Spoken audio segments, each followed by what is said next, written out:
আওয়ামী লীগ মূল দলের একটি 10ই নভেম্বর নূর হোসেন দিবস উপলক্ষে ডাক দিয়েছিল জামায়াতের 0 পয়েন্টে গুলিস্তানের, কিন্তু সেখানে আমরা খুব বেশি উল্লেখযোগ্য পরিমাণে আসলে ছাত্রলীগ আওয়ামী লীগের নেতাকর্মীদের জড়ো হতে দেখি নাই। এটাকে বলা হচ্ছে, অনেকে এভাবে বলছেন যে 0 পয়েন্টে 0 পারফরমেন্স দেখালো আওয়ামী লীগ।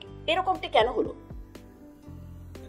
প্রথম কথা হচ্ছে যে এই কর্মসূচি পালন করার জন্য ছাত্রলীগের অনেক নেতাকর্মী, বাংলাদেশ আওয়ামী লীগের বিভিন্ন নেতা কর্মী অংশগ্রহণ করার জন্য সেখানে গেছে, বিক্ষিপ্তভাবে মিছিল করেছে, নানা জায়গায় সমবেত হয়েছে। সবখানেই কিন্তু পুলিশ তল্লাশি ছিল, সবখানেই তারা ফোন চেক করেছে, মোবাইল চেক করেছে, আইন শৃঙ্খলা রক্ষাকারী বাহিনীকে তারা ব্যবহার করার চেষ্টা করেছে এবং জোরপূর্বক একটি দেশে একটি গণতান্ত্রিক রাজনৈতিক দলের সমাবেশ করার যে অধিকার রয়েছে সেটির আলোকে বাংলাদেশ আওয়ামী লীগ পূর্ব ঘোষিত কর্মসূচি ছিল, সেই জায়গাটি বেদখল করে তারা নিজেদের কর্মসূচি তারা বাস্তবায়ন করেছে।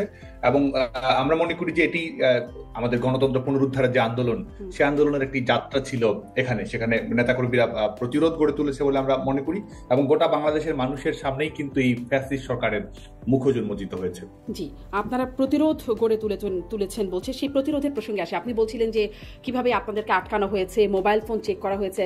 আপনাদের কি মনে পড়ে যে 2022-এর 10ই ডিসেম্বর বিএনপির একটা বড় সমাবেশ করার কথা ছিল এবং হয়েওছে, তখন ঠিক একই রকম ভাবে পুলিশ এবং পুলিশের সাথে মিলে ছাত্রলীগের নেতাকর্মীরা তখন ঢাকায় আগত মানুষদের মোবাইল ফোন চেক করেছে। সবগুলো গণমাধ্যমে এই খবরগুলো আমরা দেখেছি। তখন ওইটা প্রশ্ন উঠেছে, ছাত্রলীগ কোন ম্যান্ডেটে বা কোন ক্ষমতা বলে সাধারণ মানুষের মোবাইল চেক করে?